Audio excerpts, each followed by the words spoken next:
কারণ নির্বোধ হইও না, কিন্তু প্রভুর ইচ্ছা কি তাহা বুঝো। নির্বোধ হইও না। নির্বোধ ইংরেজিতে খুব একটা ভালো কথা আছে, ইডিয়েট।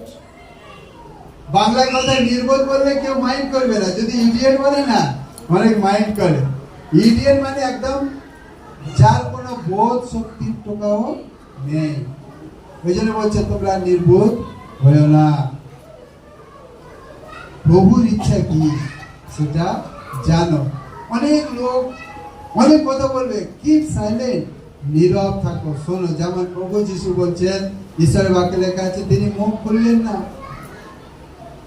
কিন্তু মুখ খুললেন না কথার অর্থ হচ্ছে তিনি কারোর সাথে বিবাদে জড়ালেন না, মন্দ কথা তিনি বললেন না, আনাড়ি তর্ক তিনি করলেন না। কিন্তু যিশু কি কথা বলেনি? উপযুক্ত সময়ে কথা বলেছে। পিলাত যখন বলছে, হে যিশু, দেখছো না তোমার বিরুদ্ধে এত লোকেরা তোমার নিন্দামন্দ করছে, তুমি কি কিছু বলবে না? তখন যিশু বলেছিল, আমি যদি বলি তোমরা বিশ্বাস করবে না, আর প্রশ্ন করলে তোমরা উত্তর। হালেলুয়া।